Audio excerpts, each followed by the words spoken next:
오늘 함께 나눌 말씀은 구약성경 창세기 12장 7절에서 9절 말씀을 함께 읽도록 하겠습니다. 창세기 12장 7절에서 9절 말씀입니다.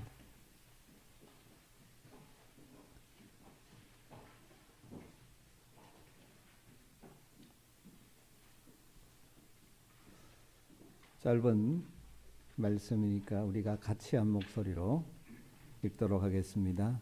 여호와께서 아브라함에게 나타나 이르시되 내가 이 땅을 내 자손에게 주리라 하신지라.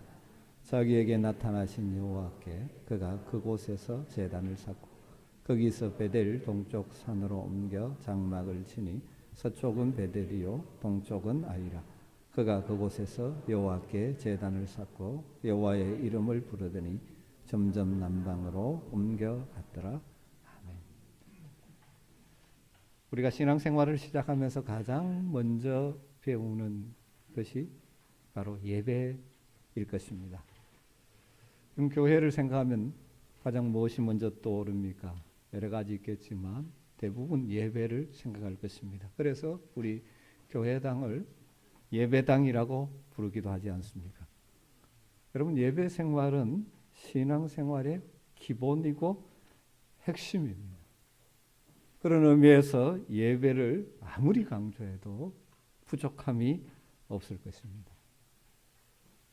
새해를 맞이하면서 많은 사람들이 무엇인가 나름의 새로운 출발을 위해 애쓰죠. 여러분, 우리 신앙생활의 가장 기본을 다시 한번 다질 수 있었으면 좋겠습니다. 늘 하던 것도 오래 하다 보면 자신도 모르게 타성에 젖기가 쉽죠.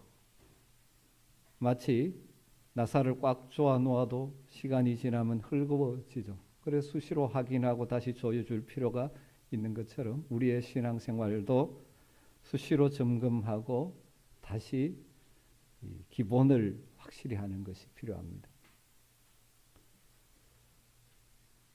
거기에다가 우리는 지난 2여 년 동안 코로나19라는 감염병으로 인해서 과거에 해오던 신앙의 여러 가지 일들을 하지 못하는 가운데 살아왔습니다.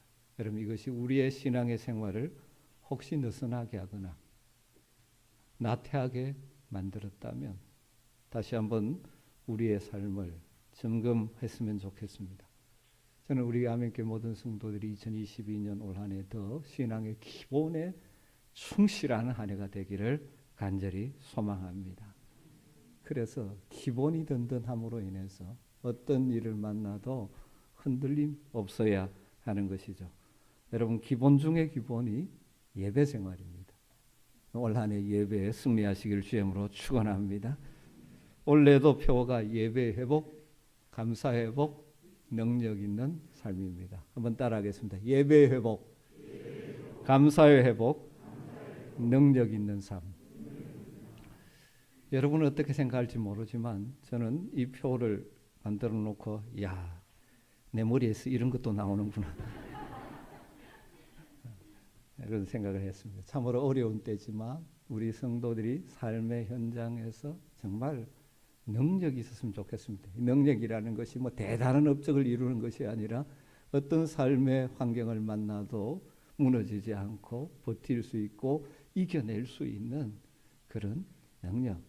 그런데 그 능력은 우리에게 없기 때문에 하나님이 공급해 주셔야 하는데 그러기 위해서 가장 기본적으로 하나님께 나아가야 되죠. 하나님께 나아가는 기본이 예배입니다. 여러분, 예배 생활이 회복되고 예배의 감격이 넘쳐나고 예배를 통하여 받아들이는 누리의 은혜가 풍성하다면 어떤 일을 만나도 넉넉히 이길 줄 믿습니다. 그런 은혜가 있기를 주님으로 축원합니다. 여러분, 무엇보다 우리 인생의 중심이 예배 생활이 되어야 합니다. 예배가 우리 인생의 중심이 되어야 합니다. 예배가 무엇입니까? 우리가 지금 드리고 있는 이 공식적인 예배뿐만 아니라 넓은 의미에서 하나님을 높여드리는 모든 행위가 예배 생활이죠. 굳이 나눈다면 일공적인 예배와 삶의 예배로 나누어질 수 있죠. 그런데 그 핵심은 무엇입니까? 하나님을 높여드리는 것이 예배 생활입니다. 영어로 worship. 그 중요한 한 어근이 was, 가치죠. 하나님이 정말 가치 있는 분임을 하나님께 최상의 가치를 올려드리는 모든 행위가 예배입니다. 그래서 하나님께 하나님의 영광과 하나님 위대하심을 찬양하죠. 또 하나님이 우리에게 베푸신 놀라운 은혜에 감사하는 것입니다. 여러분, 공적인 예배 생활과 삶의 예배에서 올 한 해도 승리하시기를 주님으로 축원합니다. 신앙생활의 핵심이요 기본이 바로 예배 생활이죠. 왜 그렇습니까? 성경은 하나님께서 우리 인간을 창조하신 목적이 바로 예배라고 말씀하고 있습니다. 하나님께서 우리를 창조하신 목적이 예배입니다. 하나님께서 우리를 예배자로 창조하셨다는 것입니다.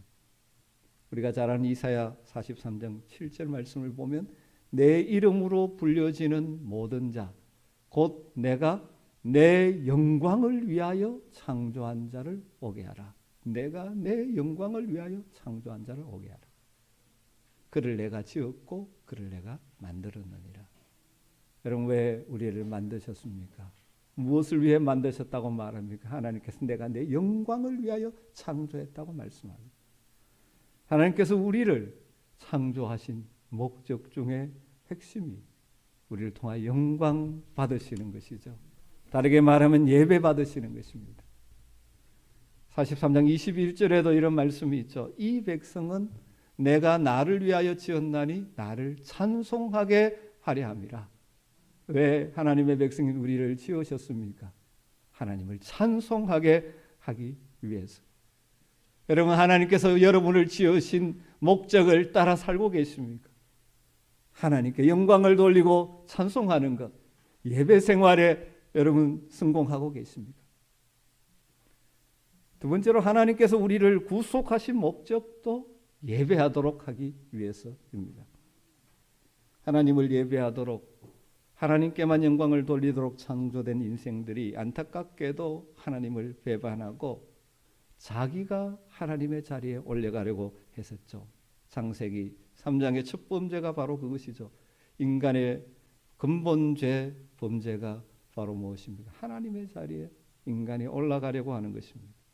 우리 인생 어디까지나 창조주 하나님을 높이고 그 하나님의 말씀에 순종함으로 복을 누리도록 창조되어 있는데 범죄하여 타락한 이후에 하나님 대신 자기가 높아지려고 합니다. 결국 범죄한 인간은 뭐에 실패합니까? 하나님을 예배하는 데 실패한 인생으로 전락하게 되고 예배에 실패하니 생명과 복의 길 대신 멸망과 사망의 길을 걷게 된 것이죠. 이런 인생을 그냥 두시지 않으시고 영원한 멸망과 사망의 길에서 건져내시기 위해서 이 땅에 오신 분이 바로 우리 주 예수 그리스도이십니다. 우리 주님 십자가에서 우리의 모든 죄를 대속하심으로 그를 믿는 자들을 구원해 주셨죠. 누구든지 예수를 그리스도로 믿는 자마다 죄 사함 받고 하나님의 새로운 백성이 되어지죠. 다르게 말하면 우리가 구원받았다는 것은 다시 하나님을 예배할 수 있는 자, 하나님을 예배하는 자로 회복시켜 주셨다는 것입니다. 하나님 우리를 다시 구원하셔서 하나님의 자녀 삼으신 목적도 바로 예배인 것입니다. 하늘의 신령한 복에 대해서 아주 구체적으로 설명하고 있는 에베소서 1장에 보면 5절 6절에 이런 말씀이 있습니다. 그 기쁘신 뜻대로 우리를 예정하사 예수 그리스도로 말미암아 자기의 아들들이 되게 하셨으니 우리를 예수 그리스도를 통하여 구원하셔서 우리를 하나님의 아들들이 되게 하셨습니다. 그렇게 하신 목적이 무엇입니까? 이는 그 목적은 그가 사랑하시는 자 안에서 우리에게 거저 주시는 바 그의 은혜의 영광을 찬송하게 하려는 것이라. 여러분, 하나님께서 우리를 창조하신 목적도 범죄한 인생 그래서 다시 구원하신 목적도 바로 우리를 통하여 찬송받고 예배받기 위함이십니다. 여러분, 이 목적이 여러분의 삶에 이루어지고 있습니까? 그래서 성경의 교리를 요약해 놓은 웨스트민스터 소요리 문답의 첫 번째 질문과 답이 바로 이것입니다. 많은 사람들이 암송하고 있죠. 사람의 제일 되는 목적이 무엇인가? 사람의 제일 되는 목적이 무엇인가? 그 답은 이렇습니다. 사람의 제일 되는 목적은 하나님을 영화롭게 하는 것과 영원토록 그를 즐거워하는 것이다. 여러분, 우리 인생의 가장 기본적인 목적, 최고의 목적은 하나님을 영화롭게 하는 것이고, 그리고 하나님으로 인하여 즐거워하며 사는 것입니다. 여러분, 그렇기에 신앙생활을 잘한다. 무엇을 통해서 그 사람의 신앙생활을 잘한다고 했을까요? 그 사람이 진짜 참된 예배자로 살아가는가?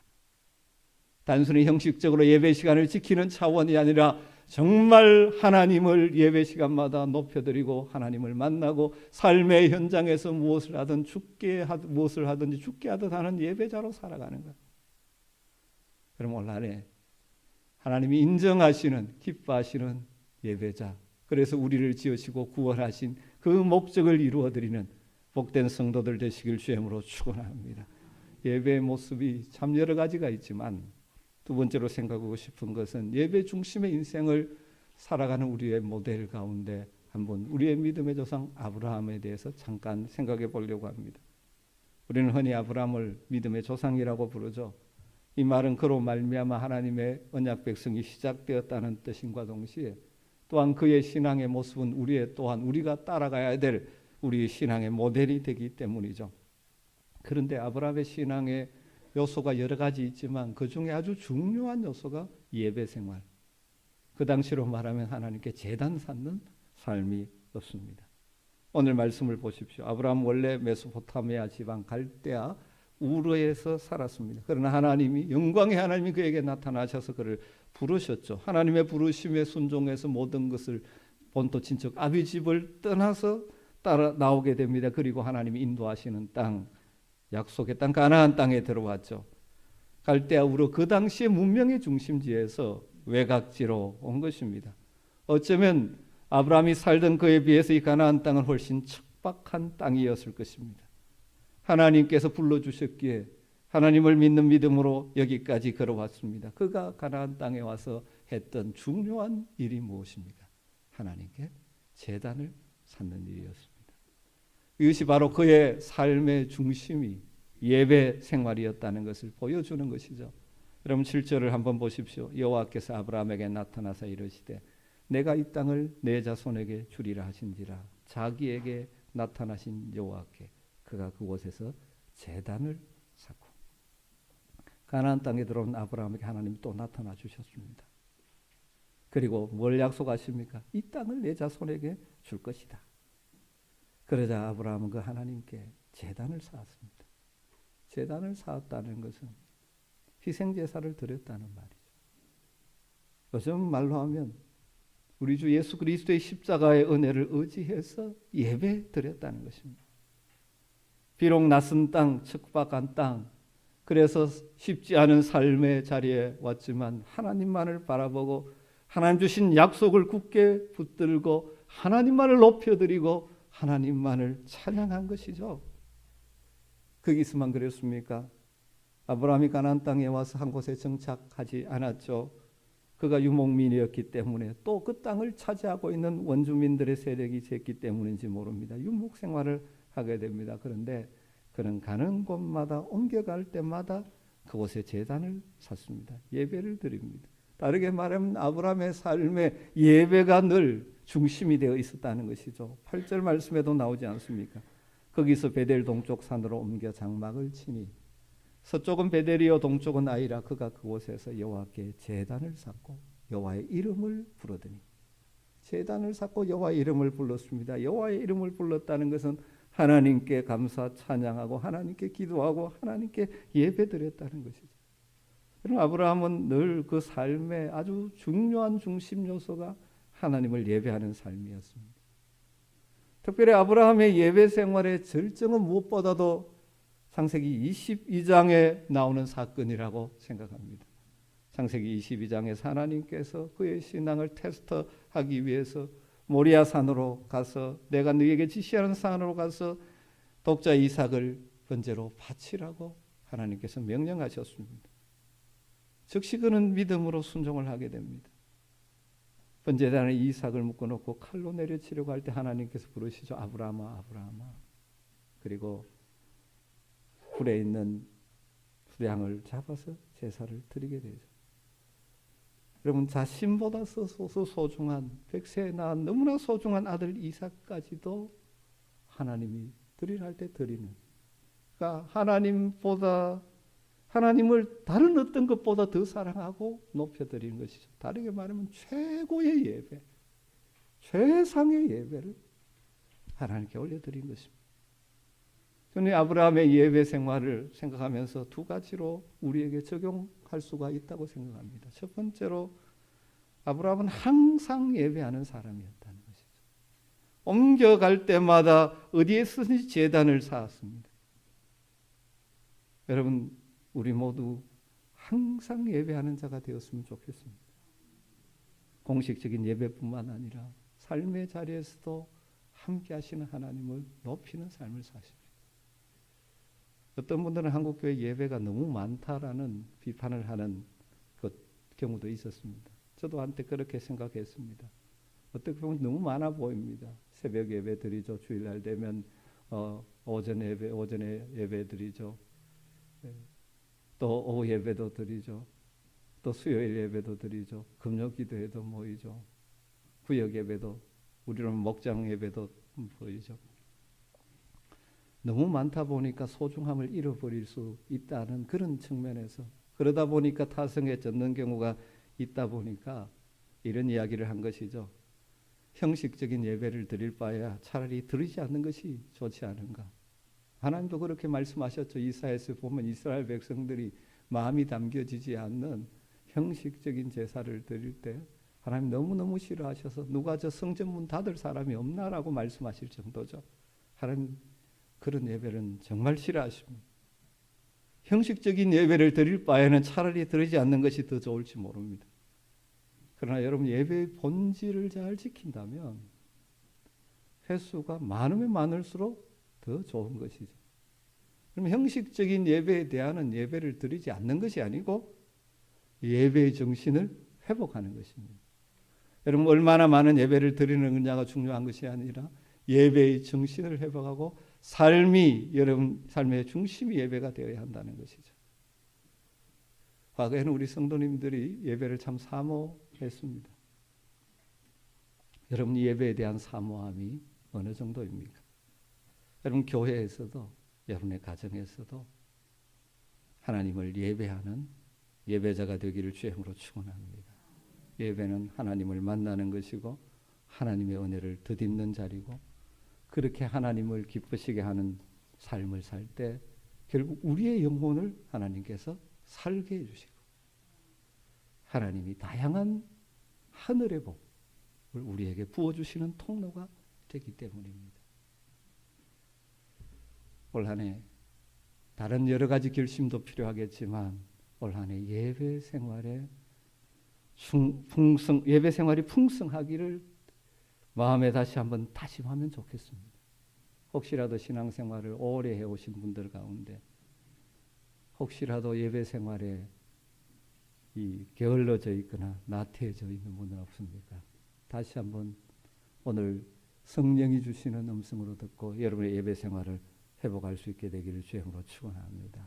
올 한 해 52주 주일마다 드리는 가장 기본적인 주일 예배는 어떤 일이 있어도 빠지지 않고 드리는 우리 아멘 가족들이 되기를 간절히 부탁드립니다. 그리고 목회자로서 한 가지 더 강조하고 싶은 것은 우리 사랑하는 성도님들의 가정마다 가정 예배가 회복되기를 간절히 소망합니다. 참 바쁘게 살다 보니 가정이 교회가 되어야 되는데, 가정이 하나님을 예배하는 자리가 되어야 되는데, 가정에 하나님을 예배함으로 하나님이 그 가정에 함께하는, 임재하는 자리가 되어야 하는데 우리가 이 가정 예배의 복을 놓치고 있는 것 같습니다. 여러분, 일주일에 한 번은 꼭 여러분 가정에 잘 맞는, 가족들이 가장 모이기 좋은 요일과 시간을 정하십시오. 그래서 함께 예배함으로 여러분의 가정이 가정교회가 되게 하십시오. 가족이 함께 모여 예배할 때 그곳에 하나님 임재하실 것이고, 함께 모여 예배할 때 가족에게 하나님께서 은혜를 주실 것입니다. 그럼 가정이 건강하게 세워질 것입니다. 여러분, 자녀들의 인생이 그런 믿음 안에 세워질 때 복된 인생이 될 줄로 믿습니다. 우리 교회에서 오래전부터 사실 계속 가정예배 안내지를 만들어서 이렇게 늘 드리고 있습니다. 얼마나 활용하시는지, 그렇게 활용하시는 분이 아직까지 많지 않은 것 같아서 조금 안타까움이 있습니다. 여러분, 이런 가정예배지를 활용하셔서 어렵지 않습니다. 순서를 따라 찬송하시고 누구도 기도하시고 본문 읽으시고 본문의 설교와 같은 내용을 읽고 나서 한 두 가지 늘 나눔 질문이 있습니다. 가족이 함께 이 말씀에 근거해서 나누고 어떻게 살아갈지 결정하고 함께 기도하고, 여러분, 그런 가정이 교회가 되어지는 은혜가 있으면 좋겠습니다. 그렇게 생각하실 분들이 있죠. 뭐 다 가고 부부 둘이 남았는데 뭘 하느냐. 여러분, 둘이 하시면 됩니다. 여러분, 혹시라도 정한 시간인데 특별한 일이 있어 혼자밖에 없으면 혼자라도 여러분 가정에서 예배하십시오.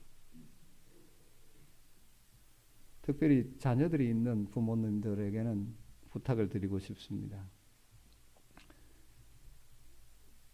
학원에 열심히 보내셔야죠. 그렇지만 가정예배 한 몇십 분은 꼭 지키십시오. 그리고 가정예배를 드릴 때는 여러분 가정에 제일 어린 자녀에게 초점을 맞추셔야 합니다. 사실 저는 가정예배에 약간 트라우마가 있는 사람입니다. 왜냐하면 저는 어려서부터 저희 아버님, 어머님이 가정예배를 굉장히 강조하셨습니다. 꼭 저녁 시간 되면 매일 드렸습니다. 그때는 또 농사 짓고 하니까 여유도 있긴 하죠. 시간적으로. 저녁 되면 깜깜해 아무것도 못하니까. 그런데 저에게는 가정예배가 드리는 시간이 좀 괴로운 시간이었습니다. 왜냐하면 너무 길게 하시니까. 특별히 저희 어머님 믿음이 정말 너무 좋으셔가지고 기도를 시작하면 끝나지 않으십니다. 기도 시작하셔서 저희가 7남매인데 큰형님부터 해서 이제 내려옵니다. 제가 여섯째인데 이 여섯째 제 기도 시간은 덕입니다. 왜 덕이냐면 우리 어머님께서 저를 가지셨을 때 너무 은혜를 받으셔서 하나님께 드리겠다고 서원을 해버리셔가지고 그 책임지신다고 저 기도는 덕입니다. 그럼 저희 어머님 그 기도하면 저는 이제 성경에 머리를 대고 졸기 시작합니다. 여러분, 그렇게 하시면 안 됩니다. 우리 어머님 너무 사랑하셔서 그렇게 하셨는데 그것도 돌아보면 지금 와서는 참 정말 감사한 일이긴 한데 그때 힘들었습니다. 그럼 그렇게 하면 아이들이 이 예배의 즐거움을 누리지 못합니다. 다른 사람 예를 들면 시험들 같으니까 저희 가족 주변의 예를 들면 저희 둘째 형님은 교장 선생님으로 은퇴하셨습니다. 우리 교회 교장 선생님들은 안 그러신 것 같은데 우리 둘째 형님은 조금 기십니다. 우리 조카들이 이제 명절에 이제 전에는 다 모여드리다가 이제 가족이 되니까 이제 따로 드리고 이제 모이는데 예배 잘 드렸나 그러면 조카들이 웃으면서 그럽니다. 오늘도 우리 교장 선생님 훈화 말씀을 듣는다고 고생했다. 그러면 안 됩니다. 예배가 자녀들에게 괴로움이 되면 안 되죠.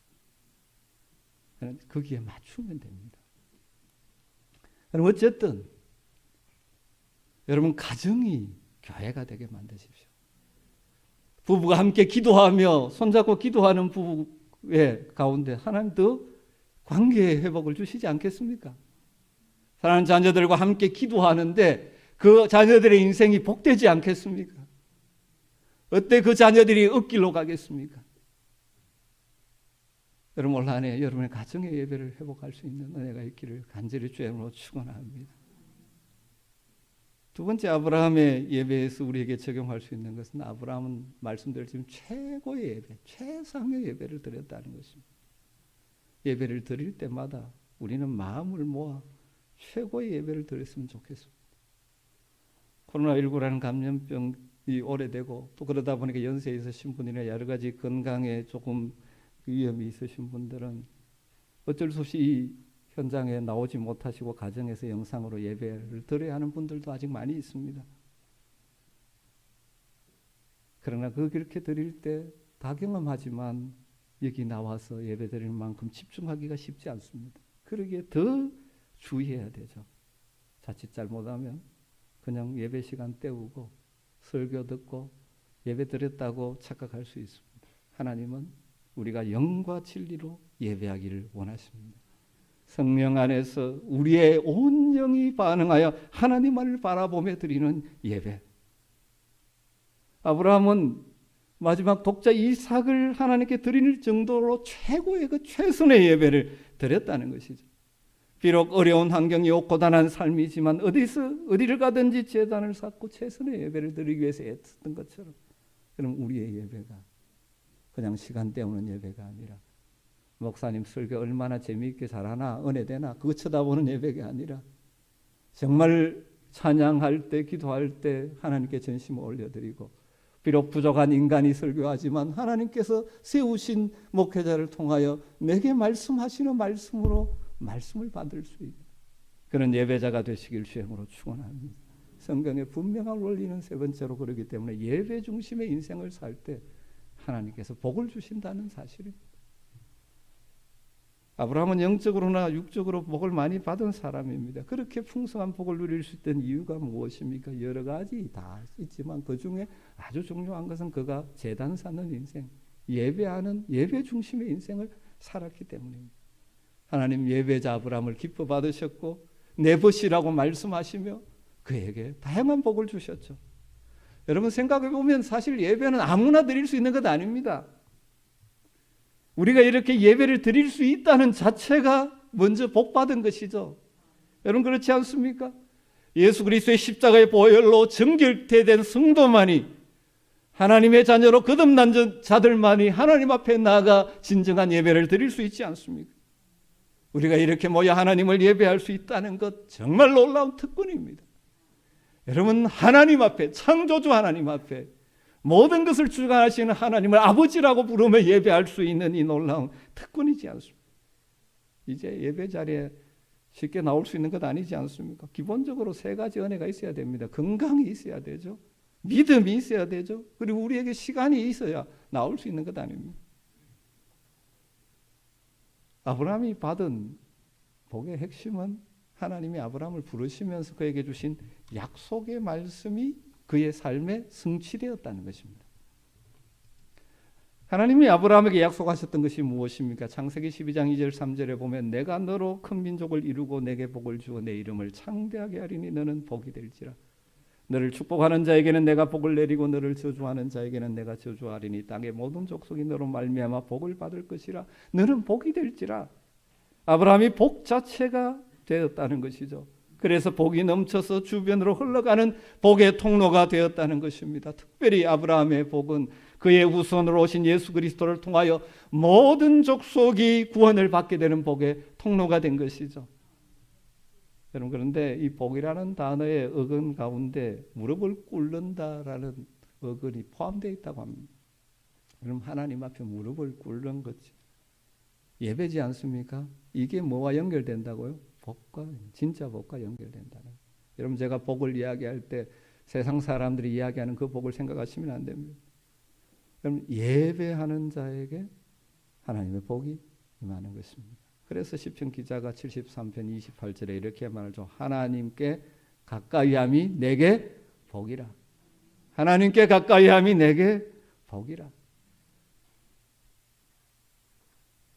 여러분 아브라함이 받은 복은 약속하신 말씀이 그의 삶에 이루어졌습니다. 그 과정 가운데 한 가지가 예배 중심의 삶을 살았다. 여러분 하나님의 수많은 약속의 말씀이 기록된 성경 가운데 있지 않습니까? 여러분들이 이 말씀을 묵상하면서 여러분에게 주어지는 그 약속의 말씀이 여러분 삶 속에 성취되어지고 이루어지기를 원한다면 그 통로 가운데 하나가 무엇입니까? 예배하는 생활이죠. 예배를 통하여 말씀을 듣고 하나님을 존중하기에 그 말씀에 순종하며 살아가는 것이죠. 그래서 흔히들 이렇게 말하죠. 예배의 승리자가 인생의 승리자가 된다. 예배의 실패자는 인생의 실패자가 된다라고까지 말합니다. 여러분 그렇습니다. 성경을 보십시오. 많은 사람들이 있지만 예배 성공한, 예배를 제대로 드린 인생은 복 있는 인생을 살았습니다. 반면에 예배, 하나님을 높여드리는 예배에 실패한, 하나님을 멸시하고 무시하는 인생을 사는 자들은 망하는 인생을 살았습니다. 사무엘상 7장에 보면 사무엘이 사사가 되고 나서 한 일이 무엇입니까? 백성들을 미스바에 모으고 소위 말하는 미스바 성회를 열었습니다. 제단을 쌓고 하나님을 예배하는 자리를 만들었습니다. 그럼 그때 이스라엘이 어떤 상황이었습니까? 하나님을 떠나 하나님을 무시하고 살다 보니 다르게 말하면 예배 생활이 다 무너져 있었죠. 형식적인 제사만 있었죠. 그러다 보니까 이스라엘 백성들은 고통 가운데 있었습니다. 블레셋의 강대한 세력이 침입해 와서 그들에게 여러 가지 고통을 당하는 상황에 있었죠. 그때 미스바에서 예배 회복 운동을 한 거죠. 잃어버렸던 예배를 회복했습니다. 그때 하나님 어떻게 역사하셨습니까? 에베네셀 하나님으로 역사하셨죠. 그들을 그토록 괴롭히는 블레셋이 침략해 왔지만 하나님이 하나님의 방법으로 그들을 깨트리고 승리하게 해주시고 잃어버렸던 땅도 회복시켜 주시고 평화도 회복시켜 주셨습니다. 사무엘을 통하여 예배가 회복되어질 때 이스라엘이 회복되어졌죠. 여러분 반대로 레위기 10장에 보면 나답과 아비후 이야기가 나옵니다. 그들은 대제사장 아론의 아들들입니다. 본인들도 제사장입니다. 그런데 다른 불을 들이다가 적사하고 말죠. 다르게 말하면 오점씩 보면 예배를 실패합니다. 인생 망한 것이죠. 가인도 사실은 하나님을 예배하는 문제에서 제사, 제물 문제에서 무너졌지 않습니다. 사울왕도 그랬죠. 사랑하는 성도 여러분, 올 한 해 예배 성공자가 되시길 주행으로 축원합니다. 날마다 예배하는 삶을 살지만 특별히 다시 한번 강조하고 싶은 것은 52주 주일 예배는 철저하게 지킬 수 있게 되기를 바랍니다. 왜냐하면 주일은 구약의 안식일의 연장이죠. 안식일의 정신이 주일로 담겨지게 됩니다. 거기에다가 뭐가 덧붙여졌습니까? 예수 그리스도의 십자가의 죽으심의 대속의 은혜와 부활하심으로 우리에게 영원한 소망을 주셨다는 사실, 이 구속의 의미가 덧붙여졌죠. 그래서 주일은 부활을 기념하는 날이고 우리의 구원을 기념하는 날, 구속의 은총에 감사하고 예배하는 날. 그런데 그 날이 동시에 복 주시는 날입니다. 그럼 창세기 2장 3절을 보면 하나님께서 천지를 창조하시고 여섯째 날 사람들을 만드신 후에 일곱째 날에 쉬셨습니다. 소위 안식일이죠. 그런데 뭐라고 표현합니까? 하나님이 그 일곱째 날을 복되게 하사. 복되게 하사. 그럼 인간이 창조된 후에 첫 번째 맞이하는 날이 무슨 날입니까? 바로 이 안식일이죠. 그러니까 하나님께 먼저 나와 하나님의 복을 받고 일주일 나머지 삶의 현장으로 나가는 것이 성경의 원리인 것입니다. 이것이 하나님이 우리에게 복 주시는 원리죠.